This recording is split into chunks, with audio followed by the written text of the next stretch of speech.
Hello दोस्तों, welcome to only IAS.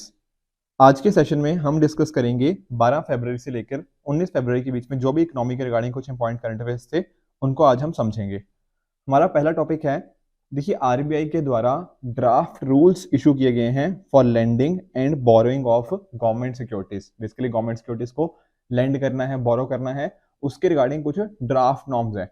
ये वैसे ना ड्राफ्ट नॉर्म्स हमारे लिए उतने रेलेवेंट नहीं है, ठीक है, कि क्या हुआ क्या नहीं हुआ उतने रेलेवेंट नहीं है हमारे लिए। समझना इसके पीछे की जो स्टैटिक नॉलेज है उसको समझना इंपॉर्टेंट है।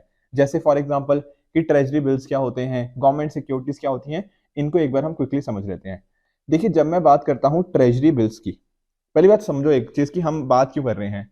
आप एक बार नोटिस करो, हमारे जैसे आप लोगों को हो सकता है कई बार पैसों की जरूरत पड़ जाए, ठीक है, उसी तरह से हमारी जो सरकारें हैं उनको भी तो पैसों की जरूरत पड़ सकती है। तो एक इंस्ट्रूमेंट है पैसे रेज करने का, ट्रेजरी बिल्स। अब ध्यान में क्या रखना है कि सिर्फ और सिर्फ गवर्नमेंट में कौन सी, सेंट्रल गवर्नमेंट, वही सिर्फ इसको इशू कर सकती है। हमारी जो स्टेट गवर्नमेंट्स हैं उनके पास ये पावर्स नहीं है ट्रेजरी बिल्स को इशू करने की। ध्यान रखना ये क्या है, शॉर्ट टर्म डेट इंस्ट्रूमेंट। पहली बात मीनिंग क्या है, शॉर्ट टर्म। यहां पर शॉर्ट टर्म का मीनिंग है, शॉर्ट टर्म का मीनिंग 1 साल से कम, ठीक है। तो ध्यान रखना ट्रेजरी बिल्स का जो टोटल टाइम होगा वो 1 साल से कम होगा। डेट इंस्ट्रूमेंट है, एक तरह का सरकार आपसे कर्जा ले रही है, वो आपको with in that particular time, जो भी 1 साल से कम वाला टाइम है उसके अंदर आपको पैसा रिटर्न कर देगी। इसी का नाम है ट्रेजरी बिल्स। सेंट्रल गवर्नमेंट केवल इशू करती है, स्टेट गवर्नमेंट इशू नहीं कर सकती। मेजर जो होते हैं वो 91 डेज, 182 डेज एंड 364 डेज। कहने का मीनिंग 3 महीने, 6 महीने या 1 साल से जस्ट कम, ये पर्टिकुलर टाइमलाइंस के लिए जनरली ट्रेजरी बिल्स को इशू किया जाता है। अब देखो आरबीआई जो है वो गवर्नमेंट के बिहाफ पे काम करता है, तो इसलिए जो प्रोमिसरी नोट्स है ना वो आरबीआई इशू करता है, करता गवर्नमेंट के बिहाफ पर ही है, पर इशू आरबीआई के द्वारा करे जाता है। इसके साथ ही ये जो इंस्ट्रूमेंट्स हैं these are negotiable instruments. Sir इसका मीनिंग क्या होता है नेगोशिएबल का? देखो इसका मीनिंग है कि ये फ्रीली ट्रांसफरेबल होते हैं। सर अभी भी समझ नहीं आया? देखो मान लो आप हो एक पर्सन, आपने सरकार को कुछ पैसा दे दिया, ठीक है, मतलब सरकार को एक तरह से लोन दे दिया, तो सरकार आपको कुछ पैसा वापस करेगी एक पर्टिकुलर टाइम के बाद। पर यहां पर ना ये नेगोशिएबल होते हैं, आप चाहो तो किसी और को भी ये कागज का टुकड़ा दे सकते हो, ठीक है, फिर सरकार जिसके पास कागज का टुकड़ा होगा उसको पैसा वापस कर देगी। फ्रीली ये ट्रांसफरेबल होते हैं, आप किसी और को भी ये दे सकते हो। यहां पर ध्यान रखना कि these are issued at a discount on their face value. इसको मैं थोड़ा समझाने की कोशिश करता हूं एक एग्जांपल के थ्रू। जैसे ये देखो, ये यूएसए का ना एक ट्रेजरी बिल्स है, यूनाइटेड स्टेट्स ऑफ अमेरिका के अंदर इस तरह के ट्रेजरी बिल होता है। अब यहां पर एक चीज नोटिस कीजिए, ये क्या लिखा है, ये लिखा है इशू डेट 9 अक्टूबर 1969, ठीक है। तो ये मतलब ये वो दिन है जब आपने सरकार को इतना पैसा दिया, $1 लाख, ठीक है, $1 लाख आपने या फिर ऐसा कह लीजिए कि जो पर्टिकुलर ट्रेजरी बिल है इसकी वैल्यू क्या है, $1 लाख आपने दिया नहीं है, मैं बताता हूं थोड़ा सा। यहां पर डेट क्या है, जो इशू डेट 9 अक्टूबर 1969, फिर 9 अप्रैल 1970, यानी कि एग्जैक्टली 6 महीने के बाद आपको क्या होगा, ये पेएबल होगा इतना अमाउंट। कितना अमाउंट, $1 लाख। तो एक्चुअल में होता पता क्या है, मैं समझाता हूं थोड़ा सा। 9 अक्टूबर ये जो इशू डेट है, इस दिन ना आप सरकार को कुछ पैसा दोगे, मान लो आपने दिया 95,000, ठीक है, फिर इसके 6 महीने के बाद सरकार आपको कितना देगी, सरकार आपको देगी $1 लाख, ठीक है। तो इस तरह से ये चीज वर्क करती है। तो ये वाली चीज होगी जिस दिन आपने सरकार को पैसा दिया, इशू डेट, फिर एक आती है पेबल डेट, वो दिन जो सरकार आपको पैसा आपका रिटर्न करती है। तो सर मुझे क्या फायदा हुआ इसमें, इसमें फायदा यही हुआ कि आपने पैसे लगाए थे 95,000, आपको मिला कितना, 1 लाख। तो बीच में ये पैसा आया ना, ये आपके लिए एक तरह से आपका रिटर्न हो गया। तो इस तरह से ये चीज वर्क करती है ट्रेजरी बिल्स। ध्यान रखना शॉर्ट टर्म होते हैं ये चीज, राइट। तो पहली बात नेगोशिएबल इंस्ट्रूमेंट हो गया, फ्रीली ट्रांसफर मीनिंग कि अगर आप चाहो बीच में, आपके 6 महीने थे ना, आपका मन किया आप किसी और को बेच दो, हो सकता है 96,000 में वो सामने वाला बंदा खरीद ले, आपको भी फायदा उसको भी फायदा। तो इस तरह की चीजें इसमें हो जाती हैं, दीज आर फ्रीली ट्रांसफरेबल। इसके साथ ही they are issued at a discount on their face value. ये लिखा है ना ये वाली जो $1 लाख है, इसको बोलते हैं क्या, फेस वैल्यू, ठीक है। तो they are issued at a discount, ये इतने पैसे आपको मिलने हैं $1 लाख, ठीक है। तो जब सरकार ने इसको इशू किया था तो इससे कम पे किया होगा, यानी कि 1 लाख के ऊपर कुछ ना कुछ डिस्काउंट दिया होगा। यही कह रहा है ये लाइन कि they are issued at a discount on their face value. Lastly कोई इंटरेस्ट नहीं दिया जाता, ठीक है ना। यहां पर ना बस क्या हुआ है, जो एक्चुअल में ट्रेजरी बिल था उसको डिस्काउंट पे इशू कर दिया गया है, एक्चुअल में इंटरेस्ट कोई नहीं दिया गया। नॉर्मली बॉन्ड्स के अंदर क्या होता है ना, आपको कुछ ना कुछ इंटरेस्ट मिलता है साल, जो कूपन रेट्स होते हैं, इसमें इस तरह कोई इंटरेस्ट रेट नहीं है, बस सिंपली आपको डिस्काउंट पे इशू कर दिया जाता है। साथ में ध्यान रखिएगा ये अनसिक्योर्ड है, कोई कोलैटरल नहीं चाहिए होता है इसके लिए। एंड लास्टली एक चीज होती है कैश मैनेजमेंट बिल, वो उन पर्टिकुलर तरह के हम बिल्स को बोलते हैं जहां पर maturity period less than 91 days होता है। तो अगर देखो ये सारे पॉइंट्स आपको क्लियर है ना, तो ट्रेजरी बिल्स के रिगार्डिंग कैसा मर्जी क्वेश्चन आ जाए, ट्रस्ट में आप आसानी से कर लोगे। ठीक है, इसी के साथ ही थोड़ा हम गवर्नमेंट सिक्योरिटीज को भी देख लेते हैं। देखो गवर्नमेंट सिक्योरिटीज भी सेम ही चीज है, इस यहाँ पर आप नोटिस कर सकते हो कि एक हमारी सरकार इशू करती है। सर सरकार में कौन सा, यहाँ पर ध्यान रखना गवर्नमेंट सिक्योरिटीज हमारी सेंट्रल गवर्नमेंट और स्टेट गवर्नमेंट दोनों इशू कर देती है। जब बात करते हैं स्टेट गवर्नमेंट की तो बस उसका नाम चेंज हो जाता है, that is state development loan या फिर SDL। इंपॉर्टेंट चीज नोट करो कि यहां पर इंटरेस्ट रेट जनरली लो होता है। सर क्यों लो होता है, मैं आपको बताता हूं। जैसे मान लो आप एक पर्सन हो, आपने 1 लाख रुपया कहीं पे इन्वेस्ट करना है। एक तो आप हो सकता है आप सरकार के साथ उसको इन्वेस्ट कर दो, जैसे गवर्नमेंट सिक्योरिटीज खरीद ली, या फिर एक हो सकता है आप किसी ऐसे पर्सन को दो या फिर कोई ऐसे कॉर्पोरेट को जहां पे थोड़ा डर हो। ठीक है ना, थोड़ा डर हो कि पता नहीं यार इसको पैसे दे तो दिए, पता नहीं पैसे वापस आएंगे या नहीं आएंगे, हो सकता है ना। पर सरकार के केस में तो आप बिल्कुल पक्का से कह सकते हो ना कि सरकार को पैसा दिया है तो सरकार पैसा पक्का वापस करेगी। अब सरकार बहुत ही सेफ इंस्ट्रूमेंट है, वेयर एज ये नीचे वाला पर्सन कौन है, ये काफी रिस्की है। आपने देखो अगर सेफ चीज को पैसा देना है तो वो सामने वाला बोलेगा ना कि यार मैं पक्का तुझे रिटर्न करूंगा, तो थोड़ी इंटरेस्ट रेट कम भी चलेगा तो कोई दिक्कत नहीं है। यहां पर आप एक रिस्की बंदे को पैसा दोगे तो सामने वाले बंदे को भी क्या करना पड़ेगा, आपको ज्यादा इंटरेस्ट रेट का लालच देना पड़ेगा, तभी आप उसके अंदर पैसा इन्वेस्ट करोगे। ये होता है मीनिंग। ठीक है, तो यहां पर हम क्या बोलते हैं, यहां पर जीरो रिस्क ऑफ डिफॉल्ट होता है। ठीक है, डिफॉल्ट करेगा ही नहीं सामने वाला, these are risk free securities. इसी वजह से यहाँ पे इंटरेस्ट रेट जनरली हमें लो देखने को मिलता है। इनके कुछ और नाम भी हैं, जैसे सॉवरेन बॉन्ड। सॉवरेन किसको बोलते हैं, सरकार को बोलते हैं, तो सॉवरेन बॉन्ड इसका नाम हो गया, डेटेड सिक्योरिटीज नाम हो गया, गिल्ट एड सिक्योरिटी हो गया, ये सारे इसी के ही नाम है। तो आई होप आपको समझ आया होगा कि ट्रेजरी बिल्स क्या होते हैं, गवर्नमेंट सिक्योरिटीज क्या होती हैं। जो इनके RBI ने गाइडलाइंस इशू करी है ना, अभी उसके रिगार्डिंग बहुत ज्यादा हमें पढ़ने की जरूरत नहीं है कि कैसे इसको यूज किया जाएगा। तो कोशिश एक्चुअल में यही है कि गवर्नमेंट सिक्योरिटीज चाहे सेंटर की हो, स्टेट की हो या टी बिल्स हो, उनको हम एक तरह से गवर्नमेंट GSL के लिए, गवर्नमेंट सिक्योरिटी लैंडिंग मार्केट में कोलैटरल की तरह यूज कर पाए, इसके लिए वो गाइडलाइंस है। ठीक है, अभी ड्राफ्ट नॉर्म्स हैं, थोड़े अच्छे से आ जाएंगे तब उनको थोड़ा और पढ़ सकते हैं, बट अदरवाइज स्टैटिक वर्जन यहाँ पे ज्यादा हमारे लिए रेलेवेंट है हमारे एग्जाम पर्सपेक्टिव से। अगले टॉपिक की तरफ चलते हैं। यहाँ पर आप देख सकते हो, यहाँ पर बात हुई है एक BBC के ऊपर ना, एक सर्वे हुआ था ब्रिटिश ब्रॉडकास्टिंग कॉर्पोरेशन के ऊपर। तो इसके ऊपर एक सर्वे हुआ था, तो उसके रिगार्डिंग फिर ट्रांसफर प्राइसिंग वाला जो मुद्दा था ये काफी न्यूज में रहा। पर एक्चुअल में ना ये जो हमने प्रीलिम बूस्टर, आप जानते हो हम लोग डिस्कशन करते हैं, तो प्रीलिम बूस्टर जो 18 फरवरी वाला था उसके अंदर ट्रांसफर प्राइसिंग क्या होता है, BBC ऊपर जो सर्वे हुआ है वो किस पर्टिकुलर एक्ट के थ्रू हुआ है, ये सारी चीजें मैंने यहाँ पे डिस्कस कर रखी हैं। तो अगर आपने प्रीलिम बूस्टर को नहीं फॉलो करते तो इसको फॉलो करना स्टार्ट कर दो एक तो, प्लस साथ ही 18 फरवरी वाला जरूर देख लेना, क्योंकि ट्रांसफर प्राइसिंग काफी अच्छे से वहां पर आपको समझ आ जाएगा। अगला एक टॉपिक डिस्कस कर लेते हैं, दैट इज रिगार्डिंग स्टार्टअप्स। देखो एक ना हमारे पास एक ऑर्गेनाइजेशन है, उसको बोलते हैं क्या, NASSCOM, national association of software and services company. ये एक तरह की ना non governmental non profit organisation है, एक तरह की आप इसको ट्रेड ऑर्गेनाइजेशन बोल सकते हो। ठीक है ना, तो इनके द्वारा एक सर्वे कराया गया, एक रिपोर्ट करवाई गई। उस रिपोर्ट में ऐसा पता लगा है कि इंडिया में नियरली 27,000 एक्टिव टेक्नोलॉजी स्टार्टअप्स हैं। तो बहुत ही बड़े इंडिया में स्टार्टअप्स हमें देखने को मिल जाते हैं। पिछले साल हमने 1300 नए और स्टार्टअप्स ऐड किए हैं। ठीक है ना, तो ये सारी चीजें आप यहाँ पे नोटिस कर सकते हो। तो इस तरह से वर्किंग आप इस तरह से समझने की कोशिश करना कि हमने टोटल इतने हैं और ये पर्टिकुलर 1300 नए हमने पिछले साल में ऐड ऑन किए हैं in the tech world, right. अब यहाँ पर ना हमारे लिए इंपॉर्टेंट हो जाता है स्टार्टअप्स को पढ़ना कि स्टार्टअप्स आखिर होते क्या हैं, इनके पीछे की डेफिनेशन क्या होती है, क्या इंपॉर्टेंस है इंडिया की इकोनॉमी के अंदर, तो उनको क्विकली एक बार समझ लेते हैं। देखो स्टार्टअप के ना, अगर मैं आपको एग्जांपल समझ जाता हूं। अगर मैं आपसे पूछूं कि सर क्या ओला एक स्टार्टअप है, तो आप में से कुछ लोग बोलोगे सर हाँ स्टार्टअप है, कुछ लोग बोलोगे सर पता नहीं। तो इस तरह से ना कई बार कंफ्यूजन हो सकती है कि पता नहीं कौन सी चीज को हम स्टार्टअप बोलते हैं, क्या जोमेटो एक स्टार्टअप है या नहीं है, ठीक है, क्या ओनली IS एक स्टार्टअप है या नहीं है, कई बार क्वेश्चन आएंगे आपके दिमाग में इसके अंदर। तो हमारी सरकार ने ना स्टार्टअप्स की डेफिनेशन दे रखी है। What is that definition? Startup एक ऐसी एंटिटी है जो कि इनकॉर्पोरेट हो, रजिस्टर हो इंडिया के अंदर फॉर लेस देन 10 साल। बेसिकली पहली चीज तो यही है कि 10 साल से कम हुए होने चाहिए। अगर कोई मान लो कंपनी है उसको 15 साल हो चुके हैं तो वो स्टार्टअप की कैटेगरी में नहीं आएगा। साथ में ही उनका जो एनुअल टर्नओवर होगा वो 100 करोड़ से कम होना चाहिए in any preceding financial year. तो जो भी आप बड़ी बड़ी कंपनीज की बात करते हो ना, उनका एक बार चेक करना क्या टर्नओवर 100 करोड़ से ज्यादा है या कम है।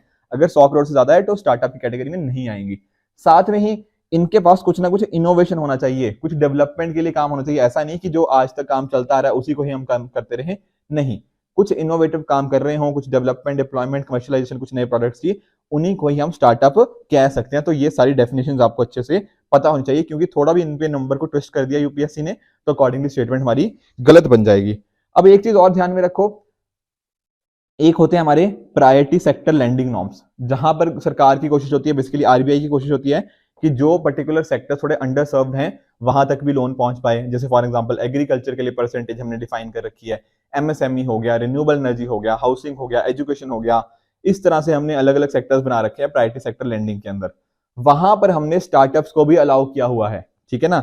ये 2020 या 2021 की न्यूज, आई थिंक 2020 की है, ठीक है। हमने स्टार्टअप्स जिनको कि 50 करोड़ रुपए तक का लोन चाहिए ना, वो सभी इस तरह के लोन को भी हम पीएसएल की कैटेगरी में डालते हैं, प्रायोरिटी सेक्टर लेंडिंग नॉर्म्स की कैटेगरी के अंदर। इसके साथ ही अगर आप नोटिस करोगे तो इंडिया में थर्ड लार्जेस्ट स्टार्टअप इकोसिस्टम देखने को मिलेगा वर्ल्ड के अंदर। पहले नंबर पे आ जाता है हमारा United states of America, followed by China, और इंडिया जो है वो तीसरे नंबर पे हमें देखने को मिलता है। इंडिया में देखो 107 के करीब यूनिकॉर्न्स हैं। ये थोड़े बहुत नंबर ना ऊपर हो जाते हैं, तो आपने इन पे नंबर पे इतना ध्यान मत रखो। आप ऐसा मान के चलो कि इंडिया में 100 से भी ज्यादा स्टार्टअप्स हैं, ठीक है। एक्चुअल में यूनिकॉर्न क्या होता है, यूनिकॉर्न डिपेंड करता है उसकी वैल्यूएशन के हिसाब से, ठीक है।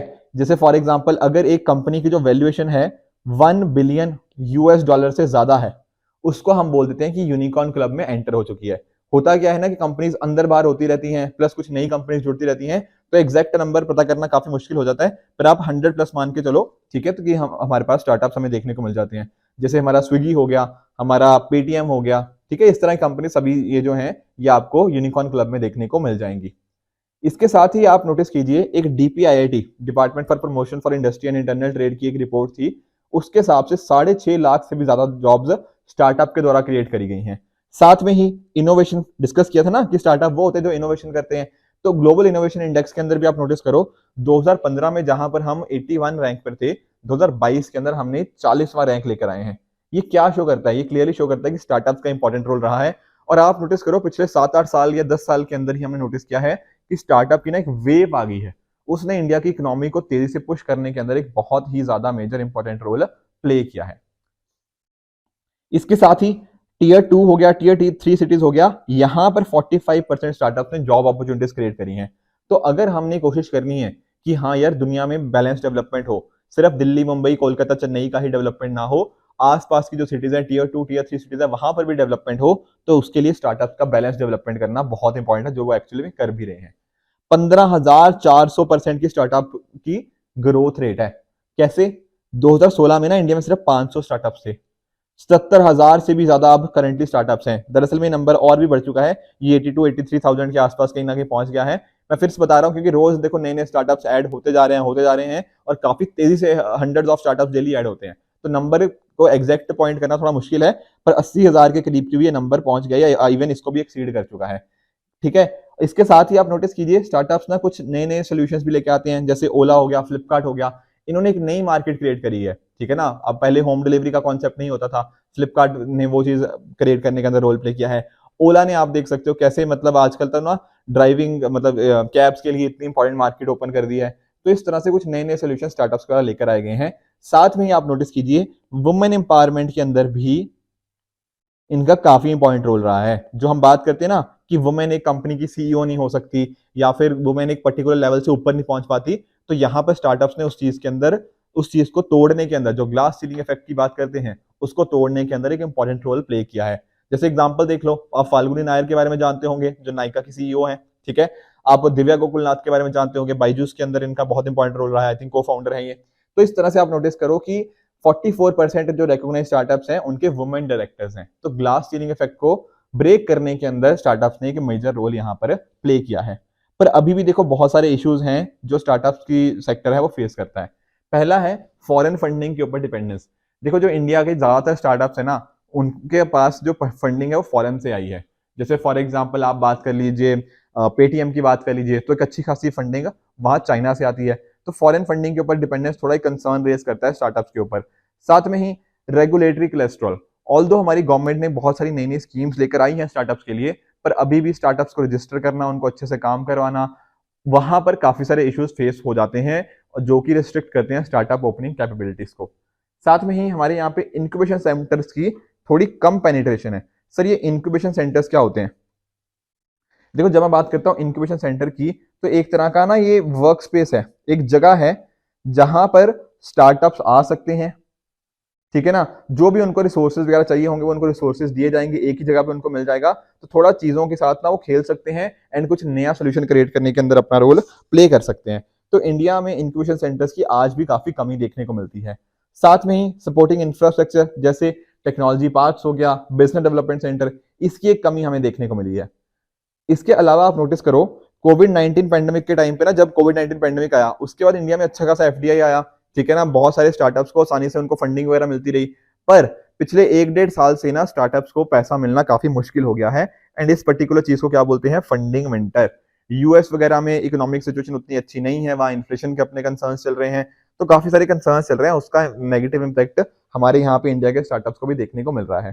साथ में आप नोटिस करो मेंटरशिप की कई बार कमी होती है, गाइडेंस की कई बार कमी होती है। आजकल वैसे जैसे फॉर एग्जांपल आप नोटिस करते होंगे शार्क टैंक जैसे नई नई चीजें आ गई हैं इंडिया के अंदर भी, तो यहाँ पर इन्होंने कुछ रोल प्ले किया है डेफिनेटली इसको कम करने के लिए। पर अभी भी अगर आप जाओगे ना, ठीक है, थोड़ा टियर 3 सिटीज हो गया या फिर रूरल एरियाज के अंदर जाओगे तो अभी भी काफी सारी रिस्ट्रिक्शन हमें यहाँ पे देखने को मिल जाती है। इसके साथ में ही डिजिटल डिवाइड अभी होना एंड फाइनेंशियल इंक्लूजन का उतना अच्छा ना हो पाना अभी करंटली, ये भी कुछ इश्यूज हैं विद रिगार्ड्स टू स्टार्टअप्स। कुछ गवर्नमेंट ने कुछ इनिशिएटिव्स लिए हैं, ठीक है, जैसे फॉर एग्जांपल आप जानते हो स्टार्टअप इंडिया मेजर स्कीम है इंडिया की, ठीक है। अराइज अटल न्यू इंडिया चैलेंज हो गया, ई बुस पोर्टल हो गया, साथ में हमारे पास प्रारंभ देखने को मिलता है। प्रारंभ क्या है? ये एक तरह का समिट है, स्टार्टअप इंडिया इंटरनेशनल समिट, जो कि जो डीपीआईआईटी है, ministry of commerce and industry के अंदर जो department for promotion of industry and international trade है उसके द्वारा ऑर्गेनाइज किया जाता है। हमारे पास आत्मनिर्भर अराइज है, ठीक है ना।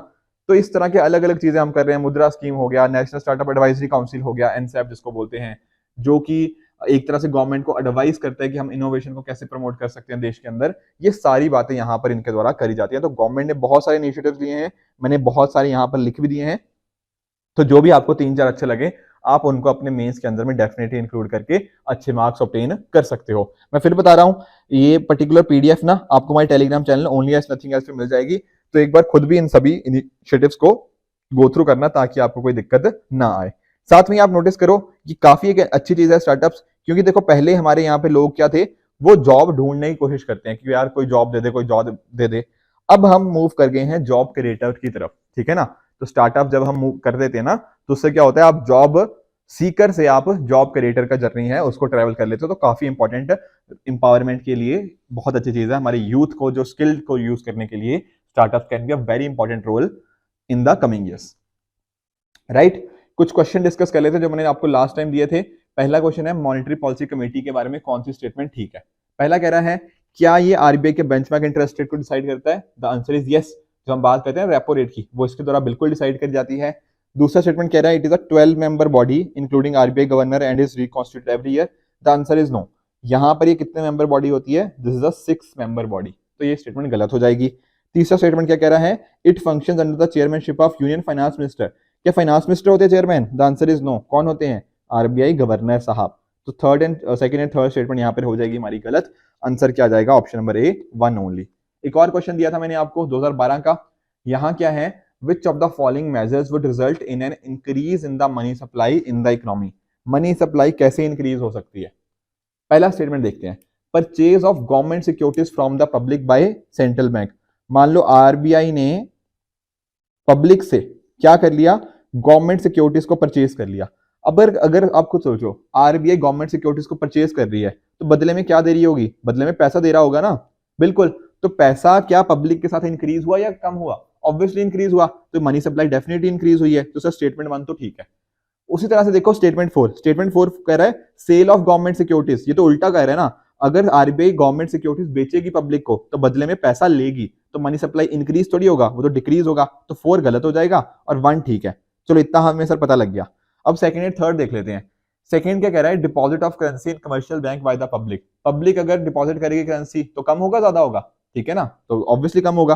Third statement, boring by government from central bank, RBI से अगर सरकार जो है, ठीक है ना, गवर्नमेंट जो है अगर वो पैसा बोरो करती है, तो खुद सोचो सरकार ने पैसा आरबीआई से बोरो किया, क्यों किया होगा, इसलिए तो किया होगा कि लोगों के अंदर पैसा उसको खर्च करना है, कुछ अलग अलग तरह की स्कीम रन करनी है, तो बिल्कुल ये पैसा इन दी एंड कहां जाएगा, लोगों के पास, तो अकॉर्डिंगली मनी सप्लाई कम होगी या बढ़ेगी, बढ़ेगी। तो थर्ड स्टेटमेंट आपका ठीक हो जाएगा, हमारा आंसर क्या बनेगा, ऑप्शन नंबर सी 1 एंड 3। अगला टॉपिक देख लेते हैं रिगार्डिंग जीडीपी डिफ्लेटर। देखो पहले तो जीडीपी डिफ्लेटर को समझना, कई बार लगता है कि जीडीपी डिफ्लेटर ना हमारा जीडीपी कैलकुलेट करने में हेल्प करता है, द आंसर इज नो, ये इन्फ्लेशन को मेजर करने का एक टूल है। जीडीपी डिफ्लेटर का फॉर्मूला क्या होता है, it stands for GDP at current prices divided by GDP at constant prices, ठीक है। तो इस चीज को हम यहाँ पे चेक करते हैं कि करंट बाय कांस्टेंट क्या होता है।